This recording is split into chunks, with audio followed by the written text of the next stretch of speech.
الحقيقة رسالة ممكن تكون يعني ثقيلة سنة، لكنها أمل إنها تكون مفيدة. رسالة ممكن تكون ثقيلة شوية لكن أمل إنها تكون مفيدة.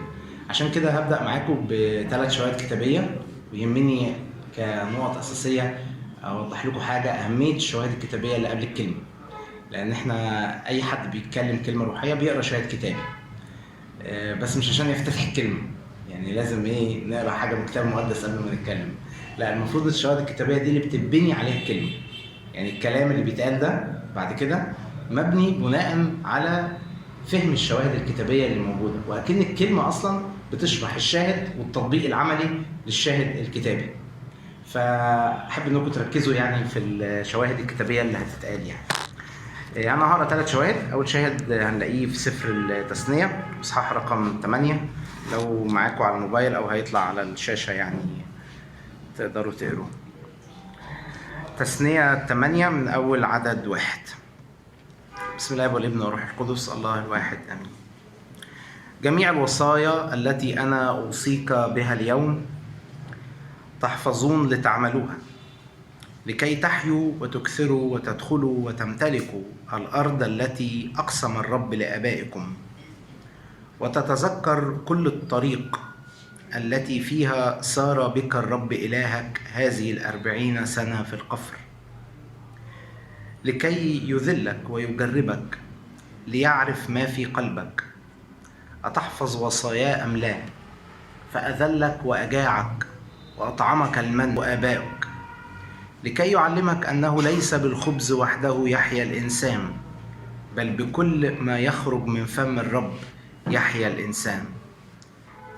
ثيابك لم تبلى عليك ورجلك لم تتورم هذه 40 سنة، فاعلم في قلبك أنه كما يؤدب الإنسان ابنه قد أدبك الرب إلهك.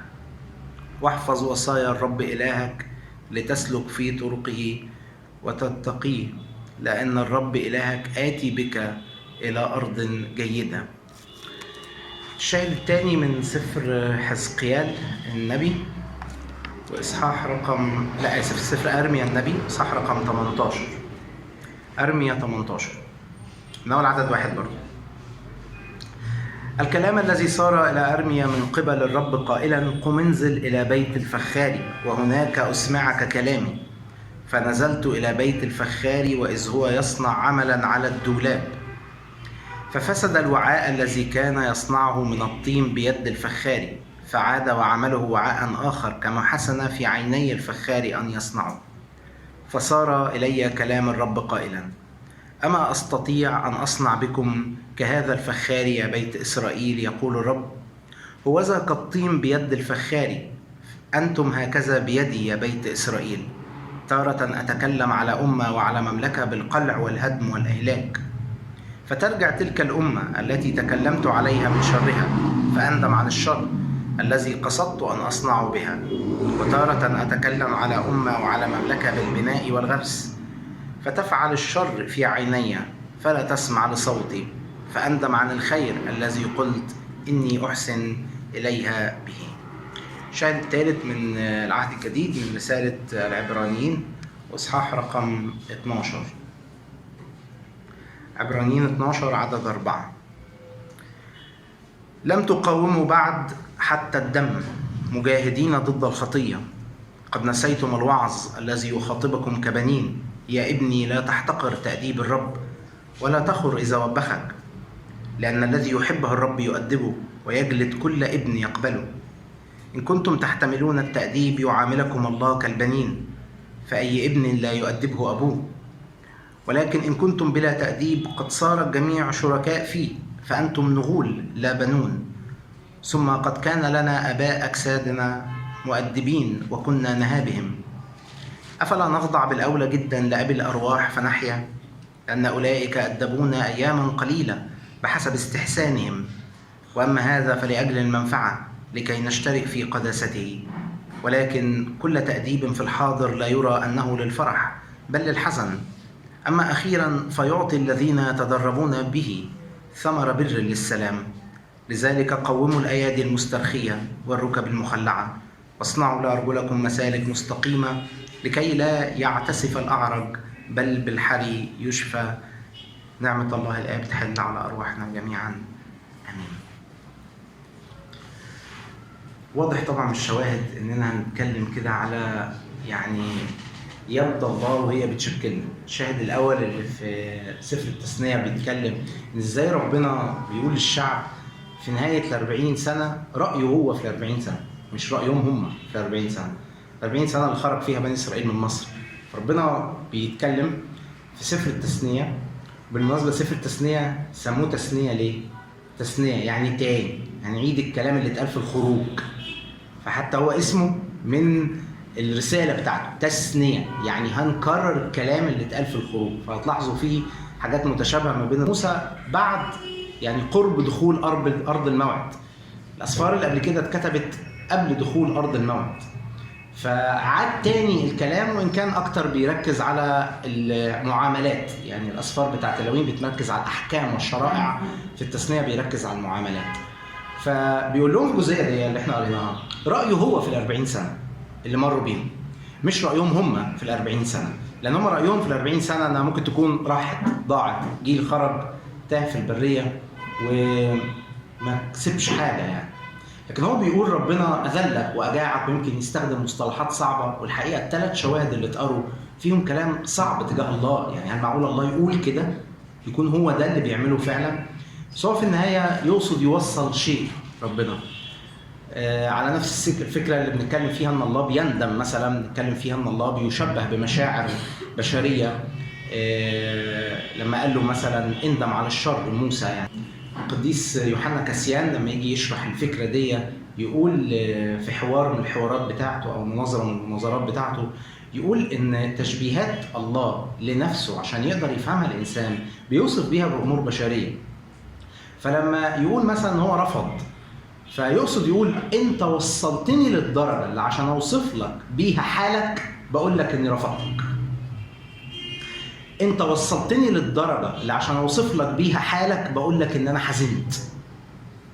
انت وصلتني للدرجة اللي عشان اوصف لك بيها حالك يا انسان بقول لك ان انا غضبت. عشان ربنا مش بيوصف نفسه بانه غضب، مش بيوصف نفسه بانه حزن، لكن بيوصف الانسان لما بيوصف نفسه. زي بالظبط لما يجي اب يقول لابنه انا وصلت للدرجه ان انا ندمان ان انا خلفتك. هو بيوصف حاله هو؟ لا. انا لو عايز اوصف حالك هو ده، انا ندمان ان انا خلفتك. هنا بيوصف الاب حاله هو؟ لا، الاب بيوصف حال ابنه.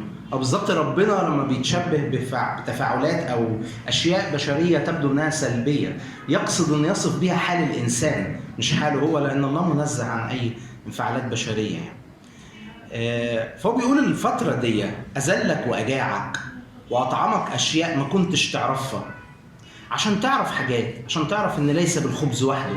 يعني أنا أقدر قبل البرية أقول لك يا شعب يا بني إسرائيل هو بالخبز يحيا الإنسان، طب بدون الخبز الإنسان يموت.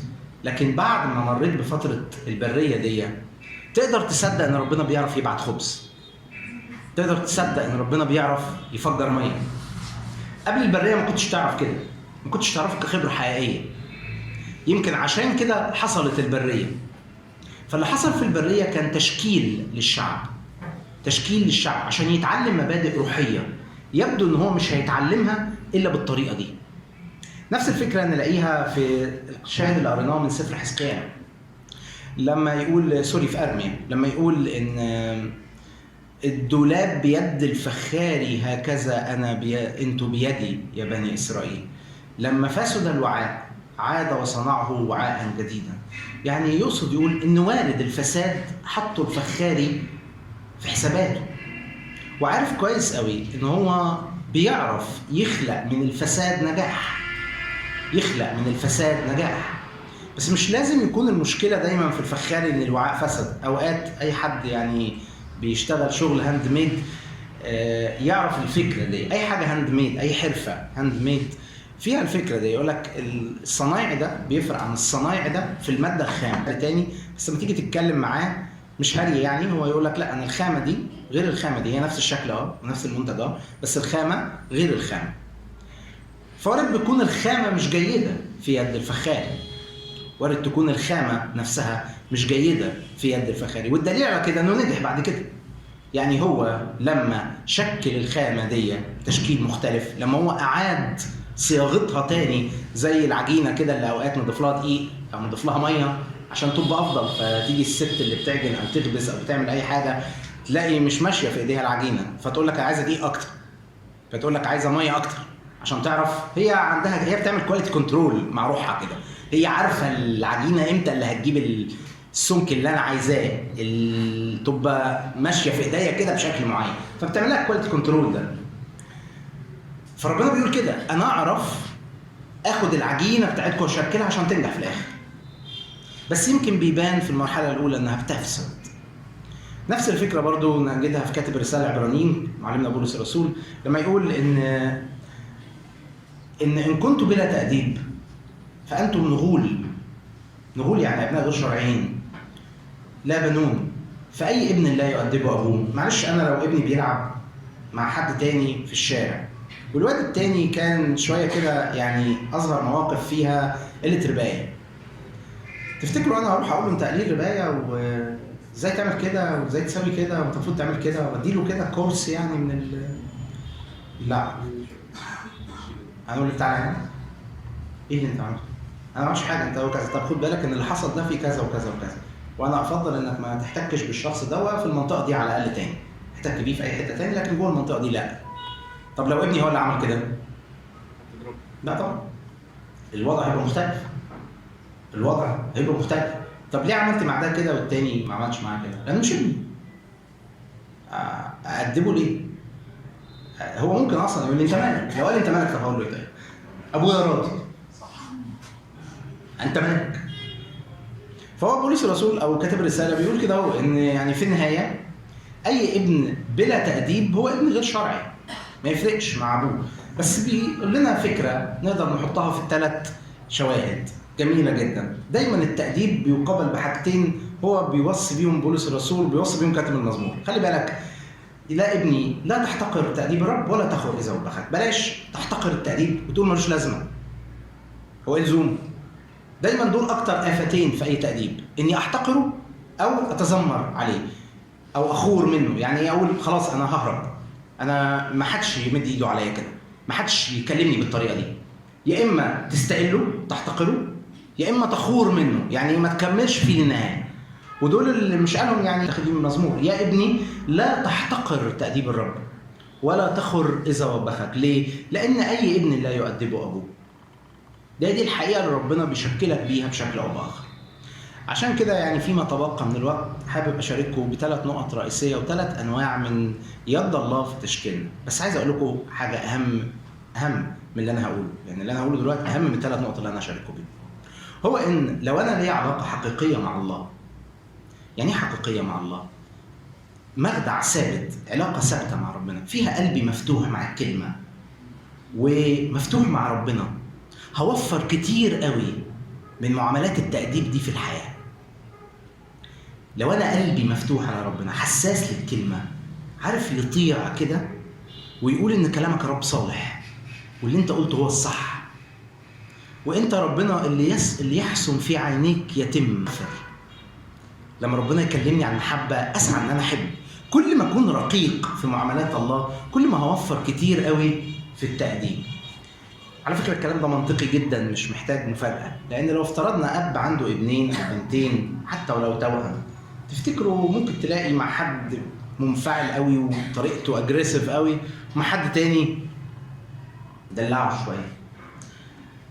ولما تيجي تبص تلاقي ان في فرق فعلا في معامله الاثنين مع الاب. ده مقاوم عنادي، فالاب طريقه تعامله معاه راح فين جاي منين عايزه ليه عايز فلوس تعمل بيها ايه، عشان خبراته قبل كده فيها تصرفات وكلام، مع ان مقاصد الاب صالحه تجاه ده وده، وهو عايز يوصل الاثنين لنفس الشكل اللي نفسه فيه في تربيته ليهم، بس تعاملوا مع ده بحسب شخصيته وتعاملوا مع ده بحسب شخصيته.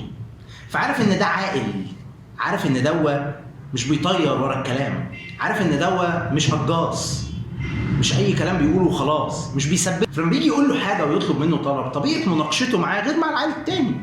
ما اقصدش بكلمه عيل يعني هو اقل منه، لكن المحبه واحده، لكن طريقه التعامل مختلفه جدا. كل ما اكون مع الله منفتح قابل سلطانه عليا، كل ما هتتوفر في سكتي كتير من الكلام اللي انتوا هتسمعوه ده، اللي انا هقوله دلوقتي.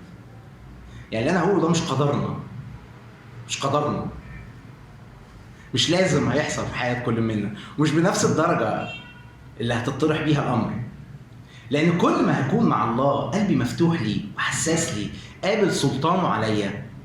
ممكن الحساسيه دي بتحتاج في اوقات ان حد يساعدني يقول لي اعمل ايه، بس في النهايه انا شايف ميتي كده، عايز كده، عايز اقرب من ربنا، عايز انفذ الوصيه، مش عمال بقاوم وهي فين الصح بتاعها وهي ليه كده، طب ما انا اجرب حاجه تاني، طب ما انا اعمل.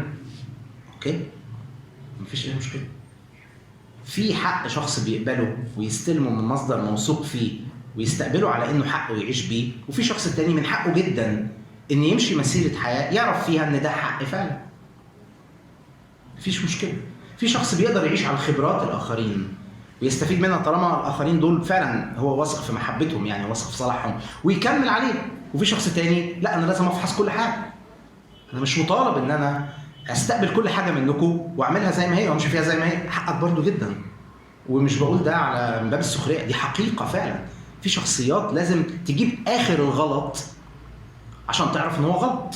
لا، لسه في حته وارد يطلع كل اللي فات مش غلط، لما اكملها هيطلع كل، هي دي المفتاح اللي هيفسر لي كل، فيمشيها برضه ويكتشف برضه ان الغلط غلط. وفي شخص تاني بيسمع الكلام من البدايه، ده الله بيتعامل معاه وبيحبه وابنه، وده برضه الله بيتعامل معاه وبيحبه وابنه.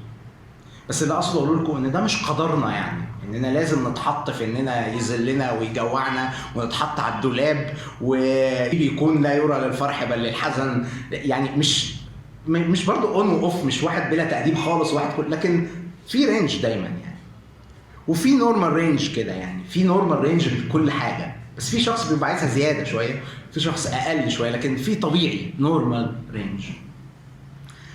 عشان كده لما الانسان ما يبقاش متاح امام الله بالقدر الكافي، بيستخدم الله مسيره الانسان الانسانيه. يعني ايه مسيره الانسانيه؟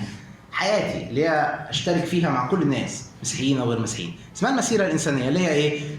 الدراسه، الجواز، الخلفه، الشغل، كل مسيره انسانيه، كل مشوار انساني. يعني الله بياخد بقى المسيره الانسانيه دي ويعوز يوصل بيها اللي كان ممكن يوصل لي لو انا مفتوح عليه. ما بقولش ان المسيره الانسانيه هتبقى كلها توصيل والروحي ضعيف، احنا مش كده، بنعرف نستقبل روحيا بس مش قوي، فبنعوز الانسان يخدم على الروحي. وفي شخص تاني كبيره قوي روحيا، فالانساني محطوط تحت يد الله بس مش محتاج يفهمه من خلاله حاجات كتيره. فالروحي بيريح روحه، بيريح ربنا.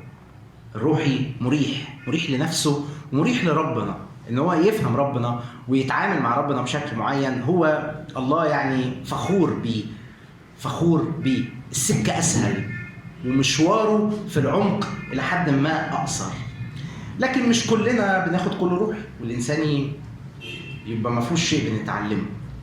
جوه المسيره الانسانيه دي الله بيستخدمها عشان خاطر يشكلنا روحيا، يشكلنا لاجل ملكوت السماوات. زي ما بيستخدم الصلاه والكتاب عشان يشكلنا روحيا ويشكلنا لاجل ملكوت السماوات. فلكل منا نصيب من التشكيل في مخدعه، والكل منا نصيب في التشكيل لاجل ملكوت السماوات وحياته في مشيئه الله جوه مسيرته الانسانيه. كل حد فينا نصيب في التشكيل على صوره المسيح دعوه، والكل منا برضه نصيب للتشكيل على صورة المسيح وصورة ملكوت السماوات من خلال مسيرته الإنسانية. ودي اسمها الحياة ملك الله بقى. محدش يجي يقول الروحي ده بتاع ربنا، الإنساني ده مش بتاع ربنا. ربنا خاضع ليه الكل، بس كل ما أكون روحاني أكثر بشكل حقيقي، روحانية حقيقية، كل ما استقبالاتي في المخدع هتبقى أوضح، أنا خاضع أكتر، قلبي لايم. بس أوقات عشان أوصل للمرحلة دي روحيا بحتاج إن الله يتعامل من خلال مسيرتي الإنسانية. وهنا نقدر نشوف أول اختبار ممكن نمر بيه أو يمر بيه بعضنا، وهو اختبار نقدر نسميه عشان هنستشرف بيه بيوسف، هو اختبار البئر. اختبار اللي الله بيصدم فيه الإنسان بحاجات كتيرة جدا في حياته. يمكن الاختبار ده بيبقى اختبار قريب جدا من مرحلة نضوج الشخصية، يعني الاختبار اللي بالشكل ده يبقى في الغالب قريب جدا من مرحله نضوج الشخصيه. تم في حياه يوسف هو سنه تقريبا رينج 17 سنه، وان بيتصدم فيه الانسان بحاجات كتيره في حياته. بيتصدم فيه الانسان بحاجات كتيره في حياته، ان اخواتي ما طلعوش بيحبوني بنفس الشكل، اخواتي ابويا ما طلعش يقدر يحميني بنفس الشكل. بيتصدم فيه الانسان ان هو ده ممكن يحصل، هو في حاجه زي كده موجوده في الدنيا يا جماعه، في امور بالشكل ده. وهيفضل الانسان برضو بنفس الفكره الاولانيه باصص للبريه دي، الاختبار ده في حياته، على انه هو ليه كده؟ ما كان يخرجنا من مصر على كنعان على طول، لكن يجي بعد نهايه الاختبار يسمع صوت الله ويقول له عشان تتعلم اني كذا. في البريه قال لهم عشان تتعلموا ان ليس بالخبز وحده يحيى الانسان. مريتوا بكل ده، محدش بيفهم اللي هيفهمه في البدايه، محدش بيفهم اللي هيفهمه في النهايه من البدايه، والا ما كانش يحتاج اصلا يمشي الطريق. لكن بيقف الانسان واقف قدام ربنا عاجز، هو ليه يا رب انت تسمح بكده؟ ليه يا رب يكون ده موجود؟ والله في اوقات بيبني جوايا بشكل او باخر على قرايتي انا للمشهد. لا زال الله ينظر لنا شيئا افضل، زي ما قال عبرانيين 11. لا زال الله منتظر شيء افضل. كل المطلوب في الاوقات الصدمات اللي زي كده في الحياه، الصدمات زي ما بقول لكم اللي الانسان بيتصدم فيها في قرايته للحياه. يعني هو انا ما كنتش شايف الدنيا كده، ما كنتش شايف الشغل كده، ما كنتش شايف الصداقه كده، ما كنتش شايف الجواز كده، كنت شايف ان الجواز كده، ما كنتش شايف ان الابوه كده. فيتصدم الانسان. برضو البنات كنت شايفه الامومه كده. فيتصدم الانسان في حاجات كده في حياته، يحس قد ايه الدنيا تقيله عليه قوي كده. طب اذا كانت الدنيا كده ليه ما تقلناش من الاول؟ هو في الغالب بيبقى تقلنا، بس احنا دايما متمسكين بوجهه نظر معينه بنحلم بيها كده. كل ما الانسان بيمر بالنوعيه دي من الاختبارات، بعد ما بيجتازها ويمشي مشوار فترتها بتطول او تقصر اللي هو مشي فيه، لكن في النهايه بيطلع فعلا مخروق خارج، مصدوم في اللي حاصل، لكن مدرك تماما انه محتاج قياده الله، مدرك تماما انه محتاج يد الله تأزره. يمكن كان داخل الموضوع واثق في قرايته للمشهد، يمكن كان داخل الموضوع واثق تماما ان انا عندي كل الداتا، everything under of control، كل حاجه تحت السيطره، انا عامل حساب كل حاجه، انا اختياري للوظيفه دي، اختياري للبنت دي، اختياري للولد ده، اختياري للكليه دي، اختياري للخطوه دي في حياتي، كله محسوب. بعدين يجي الانسان كل ما يثق في نفسه بزياده تلاقي ان الصدمه اشد، لدرجه ان بتمر طبيعي يعني نفسيا، يقولوا في مرحله كده اسمها مرحله الانكار. يعني لا انا مش غلط، لا انا مش كده. ومرحله الانكار دي بتبقى طويله مع الشخص العندي، بينكر كتير وبيصر انه يثبت ان هو صح، بيصر انه يثبت ان الطريق ده كويس، رغم انه باين من البدايه ان هو مش كده. يعني طول قوي مرحله الانكار دي، لكن بيخرج الانسان بعد الفتره دي عارف تماما انه محتاج الله فعلا. قبل كده كان بيقول انه محتاج ربنا، استغفر الله العظيم، يعني معقول اقول مش محتاج ربنا؟ اكيد محتاجين ربنا يعني. لكن الترجمه العمليه لاحتياج ربنا اني فعلا من جوه قلبي محتاج معونه الله، اللي بتخليني مهما حسبت الحسابات مش قادر اتحرك الا لما الله يقودني. ساعتها بتعلم اصلي باللي في ايدين ربنا، ببقى مشغول انت في ايديك ايه يا رب، مش مشغول اطلب حاجه واقول لك اعملها لي، لكن مشغول اعرف اللي في ايديك عشان اصلي بيه. ايه اللي انت ماسكه عايز تديهولي عشان اصلي بيه، فاعرف بصلاتي اقبله وامسكه، واعرف بايماني اناله، لان هو اصلا في ايديك، مش انا اللي عمال بحلم وبرسم الحلم الروحي وبقول لربنا يا رب نفذ لي الحلم ده. الحاله الروحيه اللي انا شرحتها دي حاله جميله، لو اتكتبت في بوست هتاخد لفات ولايكات رائعه جدا، بس عشان توصل لها صدمات الانسان في روحه، في انه ما كانش الدنيا زي ما هو متصور. اتفضل. هو صحيح نسبيته، بس هو الكلام جميل جدا ومقنع جدا، بس هو نظري شويه، لان وقت الصدمه ده خاصه لو تقيله محدش بيعرف يفكر غير في الصدمه، يعني محدش بيبقى عارف، خاصه لو الموضوع فعلا يعني مفاجئ وما فيهوش حاجه تغيير ترتيبات واتحطيت فيه مره واحده، فازاي تقدر وانت جوه الموضوع ده، خاصه لو انت مش مرتب تماما لاي حاجه بديله تفكر بالتفكير ده، ازاي تعرف تعمل كده؟ اوكي، هو اللي انت بتقوله هو نفسه اللي انا بقوله، يعني انا مش بتكلم على مراحل الصدمه يعني هتمر بايه، لكن بتكلم على نهايتها بيحصل ايه. لان عبورنا بالصدمه نفسها بيختلف من شخص لاخر حسب درجه متانته النفسيه يعني، وحسب شخصيته. لكن انا ما اقصدش المرحله لكن الانسان بيكتشف ده في النهايه. يمكن المعاند بيمر في مراحل اطول، اللي بيعاند بيمر بمراحل اطول، لكن انا ما اقصدش يعني زي ما بقول هو مش ده هيجي بسهوله، ده كلام سهل ينفع يتكتب في بوست، لكن مين يمشي ويوصل له؟ الوصول لمرحله زي كده بعرق يعني، بتعب بيمر بيها الانسان، طولها او قصرها يعني ما اقدرش اتكلم في تفاصيلها، ممكن تختلف من شخص لشخص، لكن في كلام كتير ممكن يتقال، بس برضه لازم هتعديها لوحدك. يعني مثلا لازم تكون الناس جنبك، دي مرحله تساعدك. بس هل الناس جنبك دي يعني هتبات معاك يعني؟ هتيجي برضه دي في الاخر تنام على السرير لوحدك مهما حصل، الشات هيجي وقت والنت يقطع والنور هيقطع، ففي النهايه انت وحدك برضه، فلازم تجتازها وحدك، ودي سمه من سماتها انك هتبقى وحدك. انا ما اقدرش ابقى وحدي، هتوصل على فكره بس طريقك طويل شويه، ما اقدرش ابقى وحدي.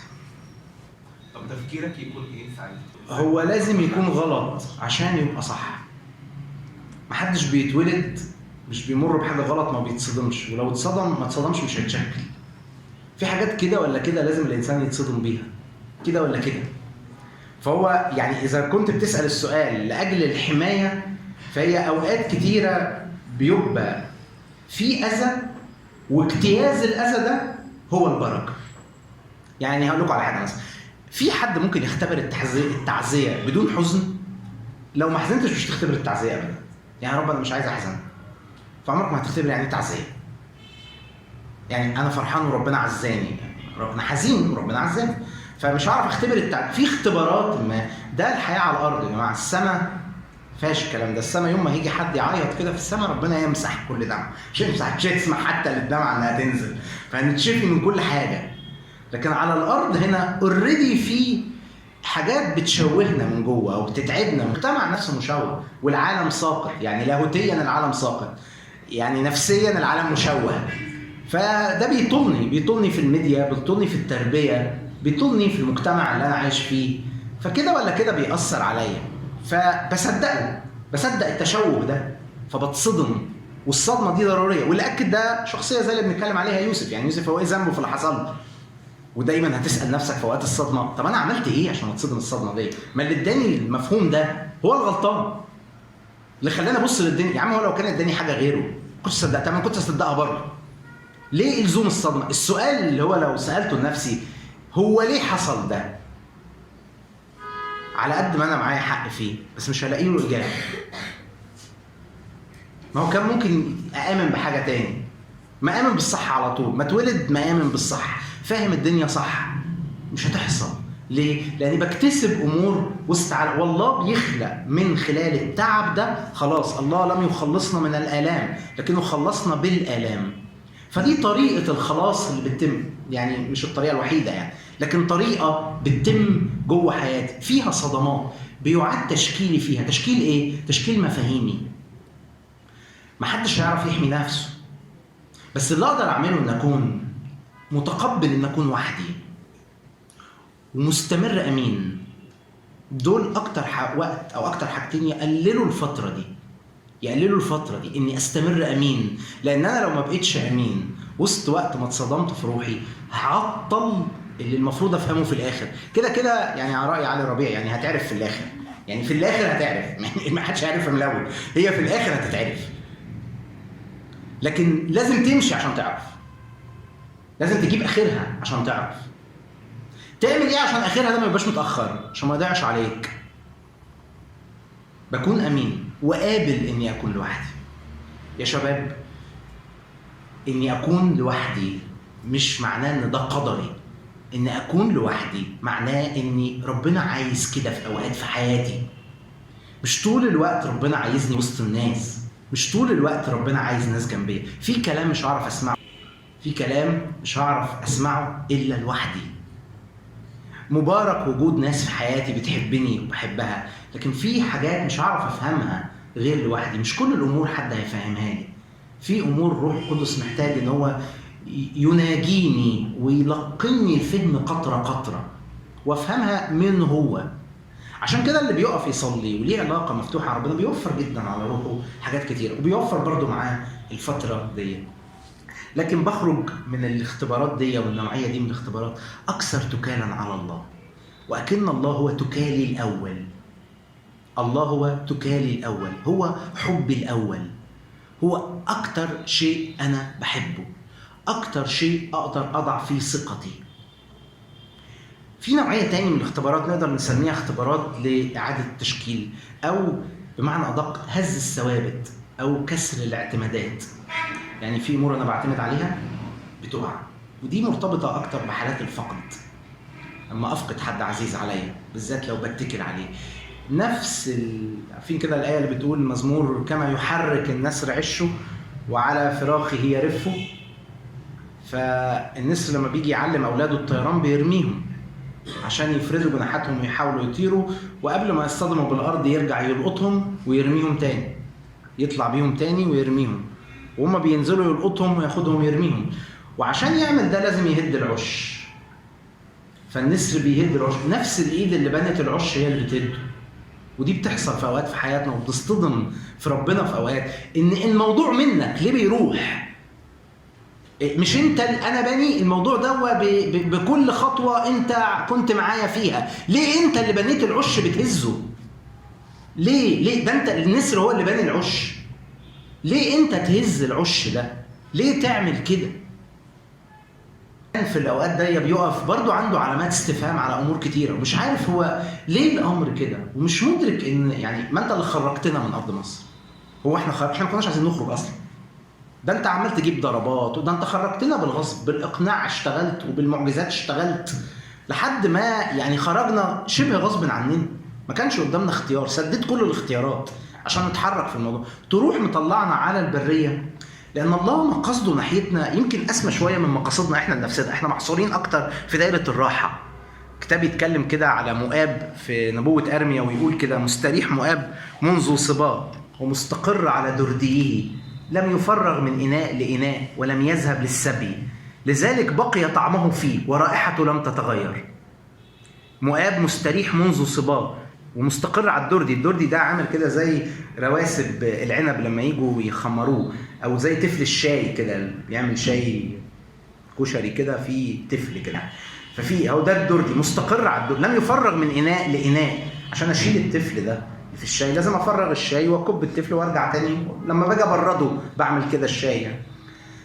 فمستقر على درديه، لم يفرغ من اناء لاناء ولم يذهب للسبي، لذلك لان مؤاب كده بقي طعمه فيه.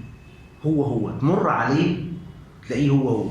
وانا عايز اقول لكم يعني ما اعرفش شاركتكم الجزئيه دي قبل كده ولا لا، يعني في خدمه الشباب شيء محزن جدا ومحبط جدا لاي شخص بيحب الناس، يعني انك تجيب طالب في سنه اولى، ولد او بنت سنه اولى بيسلك سلوكيات معينه، وطبيعي الخدام يعني الكبار الاكبر منكم بيحتووكوا وبيتقبلوا اي اشياء فيها سلوك فظ مثلا او عدم حكمه. لكن لما بيجي الولد والبنت يدخل الاسره او الكليه وتمر عليه سنه واثنين وثلاثه واربعه وخمسه ويفضل زي ما هو بنفس الشخصيه، نفس الحركات، نفس الكلام، رغم انه وجه ونصح وسمع وقرا وصلى وهو يعني بص عليه دخل زي ما خرج. يعني اوقات كتيره يعني الناس تنبسط لما يقول لك انت زي ما انت كده ما اتغيرتش. على فكره دي مش جمله ايجابيه الا في الحاجات الكويسه، يعني وفائك، صدقك، طلاقتك، بساطتك، لكن مش في كل حاجه المفروض نفضل زي ما احنا. على فكره شيء محبط جدا للخدام يا شباب، يعني انا ما اعرفكمش بتكلم براحتي، بس شيء محبط جدا ان الولد او البنت يدخل الاسره ويخرج بعد 5 سنين، لو يعني اقصد اتخرج يعني هيجي بعد كده كشخص بيخدم، لكن يعني يفضل زي ما هو. انت عارف فلان اديله 5 سنين معانا وهو. على فكره ده محبط جدا، ومحبط اكتر للانسان على فكره، ان هو نفسه بيبقى يئس من تغييره، تفكيره هو وطريقته هو. الله بيجي في اوقات ويهز عش الثوابت دي عشان ربنا يبقى هو. يمكن النوعيه بتاعت البئر دي بتخلي ربنا هو توكالي الاول، حبي الاول. لكن هز عش الثوابت ده بيخلي ربنا هو الحب الاكبر. على فكره في فرق بين الحب الاول والحب الاكبر. ربنا هو اكبر شخص بعتمد عليه، مش اول شخص بس بعتمد عليه، هو اكتر شخص بحبه، مش اول شخص بس بحبه. يمكن هز عش الثوابت او ان الامور تكون فيها، او كسر الاعتماديه، اني اعتمد على ناس، ان تبقى في ناس بعتمد عليها، فالله احس انه خد مني السند والركن عشان اعتمد على الله. بتبقى اسئله كبيره جدا والانسان بيعبر فيها بامور بلا اجابات، لكن الله في النهايه بتلاقوه وسط مشاهد الامور دي ايه؟ بيعلن حتى ولو ببريق صغير كده، لمحات من النور، ان انا موجود، ان لسه في ناس تانية هي بتساعدك، بس خلي بالك اوعى تعتمد عليها بزياده. ما اعدمتش الناس قوي، مش موجود حد من الناس اللي انا مسؤول منهم، الله بيبعت حد قريب او حد قريب مني، بس ربنا برضه بيرجع يقول لي ايه؟ انا ما شلتش ده عشان اجيب ده. وكلمه ما شلتش ما اقصدش بيها يعني ان انا المقصود، لان اكيد الشخص اللي انتقل ده ربنا ليه مقاصد ليه هو، وفي النهايه كلنا ملك الله، هو مدينا احنا ليهم ومديهم هم لينا، فاحنا بتوعه وهم بتوعه برضه، هم مش بتوعنا ولا هم يقولوا ان احنا بتوعهم، احنا كلنا بتوعه، محدش بتاع حد، احنا بتوعه هو كلنا. فهو مقاصده اصلح للكل، لكن لان هو بيشتغل على كذا دايمنشن فبيجيب الفايده لده ولده، فربنا بيجي يقول بس خلي بالك مش عشان تعتمد على ده. اوقات بتتهز وظيفه وشوف ان حياه بتتدمر بعد ما كانت مستقره، بس يرجع الله برضه بعد كده ويقول ايه؟ هديك حاجه تانية بس خلي بالك. بيرجع الانسان يتعلم يعني ايه نضج في الاعتماديه، يعني ايه نضج في الاعتماد، ان مفيش حاجه اسمها برمي كله دي على ربنا. طموحاتي دي كامله عاليه مع الله مش مع البشر. ما بطالبش الله بطموحات مفتوحه، ما بطالبش الناس بطموحات مفتوحه، ما بتعاملش مع شغلي بطموحات مفتوحه، كله within limit، مفيش حاجه unlimited دي مع الله. عشمي بدون حدود مع الله، مع البشر في عشم محدود، مش هقدر افهم ده غير لما تتهز امور ثابته انا عشمي فيها غير محدود. يمكن هي مش قادره تساعد، يعني مش عايزه تساعد، يجي وقت ايه ده وانت ما تقدرش، ايه ده وانا ما اقدرش، مش قادر اديك، طيب مش قادر، ده انا كنت معتمد ان انت اللي بتدي ده، مش قادر. فيبدا الانسان يدرك مع الوقت ان فكره اللامحدوديه دي فقط مع الله. البشر كده ولا كده محدودين، مش عشان مش عايزين، عشان مش قادرين ما بيدوش. مش لازم يعني كده، اللي مش عايزين دي نصنفها مع الاختبارات الصدمات، لكن عشان مش قادرين فما بيدوش، فبيكسر الله الاعتمادات دي. اخر نوع من الاعتمادات او اخر نوع من التجارب اللي الله برضو بيستخدمنا عشان يشكلنا بيها ان هو يبقى الاكبر وان هو يبقى الاول، نلاقيها في المعجزه اللي ذكرها معلمنا يوحنا البشير، ودي المعجزه الوحيده اللي حصلت بعد القيامه، ذكرت في الاناجيل يعني بعد القيامه. ليه؟ لما طلعوا التلاميذ يصطادوا في بحيره طبريه وجم يصطادوا ولم يمسكوا شيئا، جايه في يوحنا 21، ودي معظم شراح الكتاب يقولوا ان يوحنا ختم الانجيل باصحاح 20، لكن عشان يذكر المعجزه دي كتب اصحاح 21. يعني المعجزه دي موجوده في اصحاح 21، ويوحنا اللي يقرا منكم اصحاح 20 يحس ان الانجيل بيفنش، يعني في اللي يسموها الفناله كده بتاعه المسرح، الفناله دي فناله يعني، دي يوحنا فنش الانجيل وبعدين نفاجئ بيه بيكتب المعجزه دي في اصحاح 21. في بحيره طبريه ما اصطادوش حاجه، ما ياخدوش حاجه، وبعدين يظهر ليهم ربنا ويوحنا يشوف الله ويقول له بطرس هو الرب ويسبق التلاميذ، بس لازم يمروا بفتره ما مسكوش حاجه. على فكره التلاميذ دول ما كانوش ناس هواه، دول كانوا ناس بروفيشنال في الصيد. بطرس ده صياد، بطرس ده كان اكبر من المسيح بحوالي 14 سنه، يعني عنده اكسبيرينس عالي جدا في الصيد. يعني المسيح مات وقام وصعد وسنه 33 سنه، يعني احنا بنتكلم في شخص سنه 47 سنه، يعني اكسبيرينس الصيد مش اقل. لو بدا صيد وسنه 17 سنه ده لو ما كانش بيبدا وهو صغيرين، يعني على الاقل بنتكلم 30 سنه اكسبيرينس صيد وما مسكش حاجه بكل الاكسبيرينس اللي عنده. يوحنا كان برضو جوه حرفه الصيد، معظم التلاميذ كانوا صيادين وعشان كده رجعوا لمهنتهم ما مسكوش حاجه، يعني كل خبراتي ما جابتش حاجه، كل نقطه انا عندي سكيلز فيها في الحياه مش جايبه حاجه. ودي اختبارات من نوع تاني غير فكره الناس اللي اعتمدت عليها، ده هنا انا بتصدم حتى في خبراتي انها مش جايبه حاجه، لم امسك شيء. تحس كده الدنيا مقفله، كل الدنيا مقفله مش عايزه تتفتح. يعني الانسان كده يفتكر قوي الايه اللي بتقول انه يغلق ولا احد يفتح، يعني هو قفل مفيش حاجه فاتحه، ما تحاولش يعني. ايه ده؟ يعني يفضلوا يصطادوا الليل كله ومش ممسكين شيء، وربنا لما يجي يقول لهم القوا الشبكه على الجانب الايمن. يعني ايمن ايه؟ احنا بنصيد طول الليل. ايمن احنا جربنا ايمن وايسر واعور واشل، يعني ما جبناش، ما سيبناش حاجه. ايه اللي ايمن؟ انت يعني هي دي يعني الفكاكه، يعني ان ابقوا على الجانب الايمن يعني. ما احنا عارفين، ولو ما كناش القينا في الجانب الايمن عشان احنا خبرتنا بتقول ان الجانب الايمن مش هيجيب. ده لو ما كناش جبنا. يعني انت فكرك جبت التايه انت يعني؟ ايه اللي القوا؟ بس هو زي ما قال بطرس يعني قبل كده، او اتعلم يعني يقول انا على كلمتك القي الشبكه. يعني هو الموضوع مش موضوع فكاكه كده، ولا حسابات، ولا ان انت قاريها وعارفها وجايبها من الاول والاخر والناس رايحه انت كنت راجع والكلام ده يعني، ولا كده خالص الدنيا. هو جايب ذهنهم ورد. المشكله في الشبكه، مشكله في السفينه، مشكله في التوقيت، مشكله فينا احنا. هو انتوا بسفينتكم بشبكتكم، يمكن مشكله في البحيره وفي نفس الوقت هتجيب. بس اتعلم تمشي ورايا، اتعلم تمشي ورايا. هنا برضو الانسان ما بيجيش مره واحده، لازم ياخد الليل كله ويجرب كل حاجه ويستخدم كل حاجه. ويمكن في اوقات يطلب ايه يعني، ادونا كده اي حاجه نعملها عشان نخرج من ده، وما تجيبش. لان ربنا عايزني اتعلم كويس قوي يعني ايه امشي وراه. انا قلت لكم البدايه ان الكلمه تقيله شويه يعني، انا وضحت يعني. بس عايز اقول لكم ان الفتره دي والوقت ده بيبقى صعب بس مثمر، مش بلا معنى، مش بلا معنى. عشان كده طول ما انا ماسك في الله ومكمل معاه هفهم. عشان كده عايز اختم معاكم بثمره قويه جدا للمرور بالاختبارات دي. ربنا يقول بشكل واضح كده يا شباب ان كنتوا تطلبوا شيء باسمي وطلبتوا شيء بحسب مشيئتي انا اسمع لكم. ودي آية واضحة في الكتاب. وأكن الإنسان عشان يختبر يعني ايه صلاة مستجابة محتاج يمر بمشوار صلوات تبدو إنها غير مستجابة، عشان يتعلم الإنسان يطلب الطلبة الصح. لأن مش دايما طلباتنا هي الطلبة الصح، طلباتنا دي جاية من أفكارنا، جاية من رؤيتنا، جاية من تأثرنا بأشياء. هديكم مثال كده. ربنا لما كان بيشفي اي حد، رب يسوع في الجسد لما كان بيشفي اي حد كان بيساله سؤال غريب كده، يقول له ايه؟ اتريد ان تبرأ او ماذا تريد ان افعل بك؟ يعني اوقات نقول ايه يعني ده سؤال يعني يا رب يعني. لا، تخيلوا واحد في يوم من الايام قال له ربنا ماذا تريد؟ او راح قال له عايز فلوس.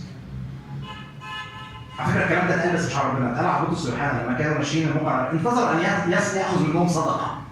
هو ده اللي كان هو عايزه. راح بطرس قال له ليس لي فضه ولا ذهب ولكن الذي لي باسم يسوع المسيح. لو افترضنا ان الرب يسوع حصل معاه نفس الموضوع وقال له انا عايز فلوس، انا مقعد، انا اعرج، انا اعمى، عايز، تفتكر ربنا كان هيديله؟ مش تفرق معايا قوي الاجابه. في حاجه اسمها كده اسئله سقراطيه، مش الهدف منها الاجابه لكن الهدف منها انك تفكر، لكن مش مهم الاجابه يعني، مش تفرق الاجابه ايه. لكني اعتقد ان ربنا كان هيعرف الطلبه الصح. انت بتطلب طلبه مش صح. يمكن انت قاعد تقول له فين الفلوس؟ طب اديني فلوس، طب اديني فلوس يا رب، طب اديني فلوس يا رب، طب اديني، طب تعالى واعمل معجزه وتخلي حد يديني فلوس، طب حلل الناس عليا وخليهم يديني فلوس. لكن الطلبه اللي هتستجاب انك تشفي. ربنا فارق معانا اننا نسال اسئله صح عشان ننال الطلبه اللي بحسب مشيئته فعلا. واكن طول ما انا بستمر اصلي يبدو ان انا بطلب طلبات باين انها ما بتستجابش، بس الطلبه دي عماله تثقل. فين يعني تثقل؟ لما اثقل الفضه او اثقل الذهب مش معناها ازود، تتنقى من دوافعي انا، تتنقى من تاثيرات الناس. انت لو جيت سالت واحد انا ليه بقى بحلم الحلم ده؟ عشان كل الناس بتحلم. هي دي الحقيقه. الدافع هو ان كل الناس، عشان اهلي يحلموني.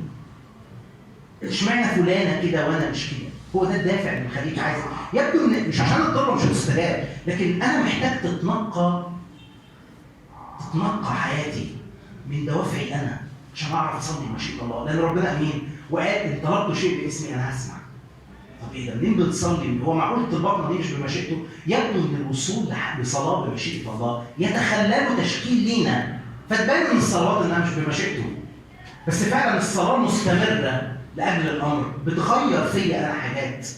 مش كده القديس ابو انطونيوس يقول بشكل قوي جدا يعني وواضح جدا، يقول ان لما الانسان يمشي مسيره حياته يسعى في التطهير من الاهواء وياتي الروح القدس ويملأه، حينئذ يصلي الانسان صلاه بحسب مشيئه الله وهنا نوقف قول أما بطرس واسأل سؤال، طب هو طول الوقت اللي فات ده ما كانش بيصلي؟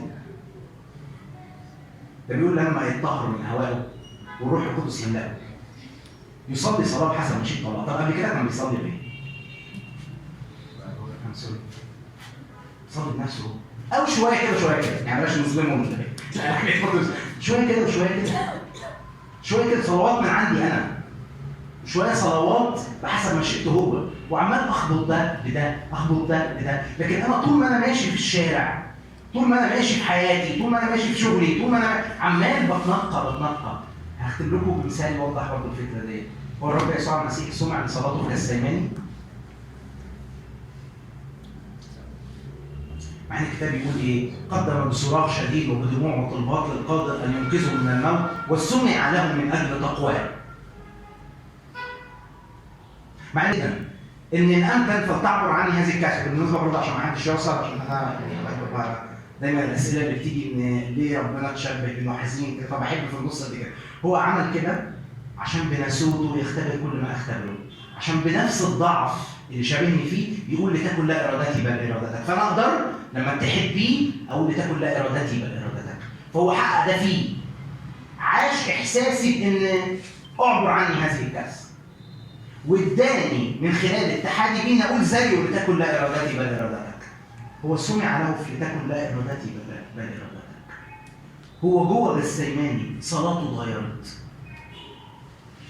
هو انا لما اقول يا رب اعبر عني هذه الكاس، مش دي صلاه؟